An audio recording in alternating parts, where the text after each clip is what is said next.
Cookery ഷോയിലേക്ക് ഏവർക്കും സ്വാഗതം. ഇന്ന് നമ്മളിവിടെ ഉണ്ടാക്കാൻ പോകുന്ന വിഭവം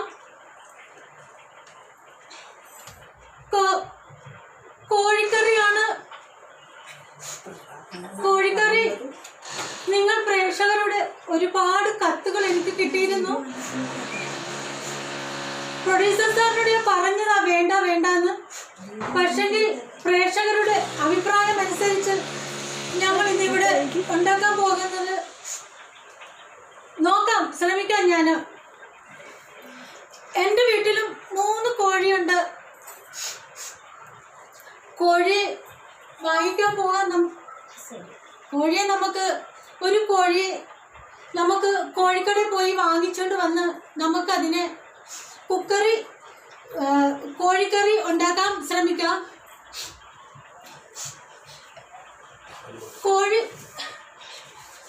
കോഴിക്കറി ഉണ്ടാക്കണമെങ്കിൽ കോഴിയെ നമുക്ക് അറുത്ത് വാങ്ങണം. അതിന് നമ്മൾ വാങ്ങിക്കാൻ കടയിൽ പോയി വാങ്ങിച്ച് നമ്മൾ തിരിച്ച് വീട്ടിൽ കൊണ്ടുവരുന്നു. തിരിച്ച് വീട്ടിൽ കൊണ്ടുവന്ന് അതിനെ ഒരു സൈഡിൽ മാറ്റി വെക്കാം. കോഴിയെ നമുക്ക് മാറ്റി വെക്കാം.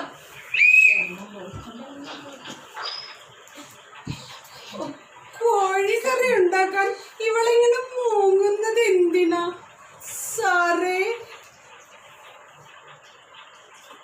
ഇതൊക്കെ എത്ര ഈസി ആയിട്ട് ഉണ്ടാക്കാൻ പറ്റുന്നതാ. നമ്മളൊരു കോഴി ഇങ്ങോട്ട് എടുത്ത് അതിന്റെ തുട കണ്ടില്ലേ, തക്കട മുട്ടൻ എന്ത് രസമാ. നമ്മൾ അതിങ്ങനെ കയ്യിലോട്ട് വെച്ച് മുറിച്ച് അയ്യോ എൻ്റെ കൈ മുറിഞ്ഞു. ഇനി നമ്മൾ അതിനിങ്ങോട്ട് വെച്ചിട്ട് ഇനി ഇൻഗ്രീഡിയൻസ് എടുക്കണേ. ഇൻഗ്രീഡിയൻസ് എന്ന് പറയുമ്പോൾ ആദ്യം നമ്മൾ എടുക്കേണ്ടത് സവാള. ഈ സവാള എന്ന് പറയുമ്പോൾ ഉണ്ടല്ലോ നമ്മുടെ കണ്ണ് നിറഞ്ഞു പോകും. അതുകൊണ്ട് നമ്മൾ ഈ സവാള ഉണ്ടല്ലോ അത് കണ്ണടച്ചു പിടിച്ച് വേണം മുറിക്കാൻ. അത് കഴിഞ്ഞാൽ പച്ചമുളക്, അത് കഴിഞ്ഞാൽ വേറെ ഇൻഗ്രീഡിയൻസ് ഉണ്ട്, അത് ഞാൻ പറയില്ല, പാടിത്തരാം. ഇഞ്ചി ഇഞ്ചി, പിന്നെ മഞ്ഞൾ സേവപ്പഴക, മഞ്ഞപ്പൊടി, ഇനിയും സാധനങ്ങളുണ്ട്. തീ വെച്ചുള്ള കളിയാ. ഒറ്റ വെട്ടിന് കൊന്ന കോഴി കഷ്ണമാക്കി വെച്ചിരിക്കുന്നത് കണ്ട, അതങ്ങ് മാറ്റി വെക്കുക. ഇനി ഇഞ്ചി, പച്ചമുളക്, വെളുത്തുള്ളി എല്ലാം കൂടി അങ്ങ് അരയ്ക്കുക. നന്നായി അരയ്ക്കുക. അരച്ചരച്ച് ഈ കോഴിയുടെ മേത്തേക്കങ്ങ് നല്ലോണം തേച്ച് പിടിപ്പിക്കുക. തേച്ച് അതങ്ങോട്ടങ്ങ് മാറ്റി വെക്കുക. ഇനി ചീനിച്ചട്ടി, സാധാ ചീനിച്ചട്ടി അങ്ങാണ്ട് എടുത്താൽ, ഏത് ചീനിച്ചട്ടിയാണ്? നോൺ സ്റ്റിക്ക് തന്നെ വേണം. എണ്ണ വേണ്ട. എണ്ണ ചിലവായെന്നും പറഞ്ഞ് കെട്ടിയവൻ വഴക്ക് പറഞ്ഞെന്ന് എന്നോട് വന്ന് പറഞ്ഞാൽ ശരി. ഇനി ചീനിച്ചട്ടി എടുത്ത് വെച്ചല്ല.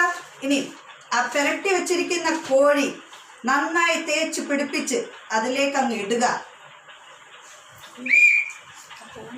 ഇത്രയൊക്കെ ആയ സ്ഥിതിക്ക് ഇനി നമുക്ക് എന്താണ് ചെയ്യേണ്ടതെന്ന് വെച്ചാൽ ഒരിത്തിരി ഉപ്പിടാം. ഉപ്പെന്ന് പറഞ്ഞാൽ നിങ്ങൾ എത്ര വേണേലും ഇട്ടോ. എൻ്റെ കോഴിക്കറിക്ക് ഒരിത്തിരി ഉപ്പ് മതി. ഉപ്പ് മാത്രം ഇട്ടാൽ മതിയോ? മസാല പിന്നെ ചേർക്കണ്ടേ? അതിനെ ഇതങ്ങ് തുറന്ന് പിടിച്ച് അതിലോട്ട് നല്ല സ്പൈസിയായ ചിക്കൻ മസാല അങ്ങോട്ട് ഇടുക. എന്നിട്ട് അതിനെ ഇങ്ങനെ ഇളക്കി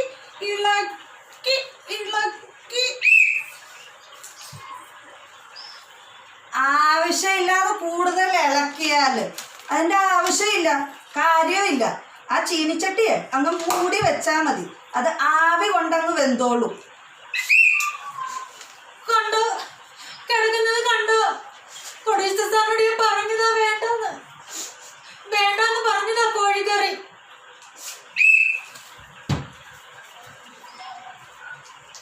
ഓ, കോഴിക്കറി തിളച്ചു മറിയുന്ന കാണാൻ എന്ത് രസമാ അല്ലേ സാറേ.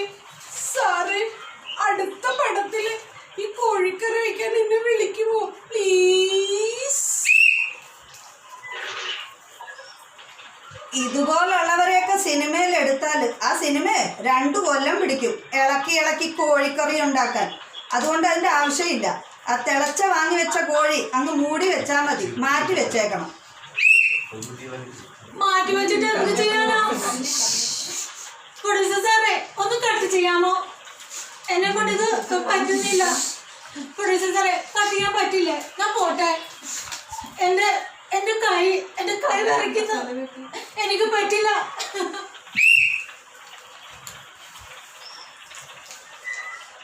ഇവളെ കൊണ്ട് ചെയ്യാൻ പറ്റില്ല, പക്ഷെ എന്നെ കൊണ്ട് നല്ലപോലെ ചെയ്യാൻ പറ്റും.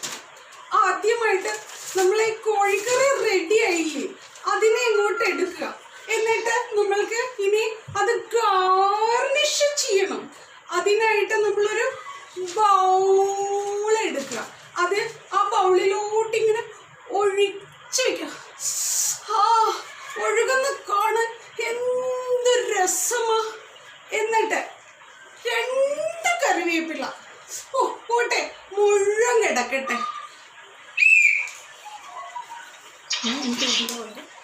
അധികം കരിവേപ്പില ഇട്ടാൽ അത് മാത്രമേ കാണുകയുള്ളൂ കടിക്കാൻ.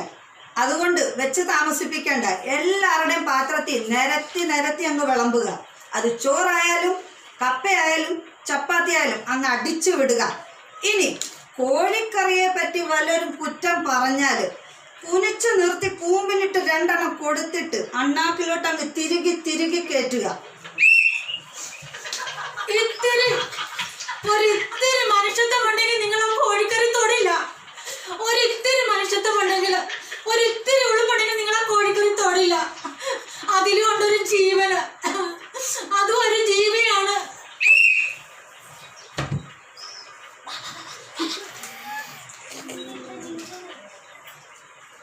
ഓ, അതിനും ഒരു ജീവനില്ല. നമ്മളും ജീവികളല്ലേ. സിലി ഗേൾ, ഇവർക്കൊന്നും അറിയില്ല. ഇനി ഈ കോഴിക്കറി ഉണ്ടാക്കിയത് എൻ്റെ സമയം മെനക്കെട്ടിട്ടാണ് ഞാൻ നിങ്ങളൊക്കെ ഈ ഓരോന്ന് പറഞ്ഞു തന്നത്. ഇത് ഉണ്ടാക്കിയില്ലെങ്കിൽ അടുത്ത വർഷം നവംബർ 1-ാം തീയതി വീണ്ടും നമുക്ക് കാണാം അല്ലേ? കാണണോ?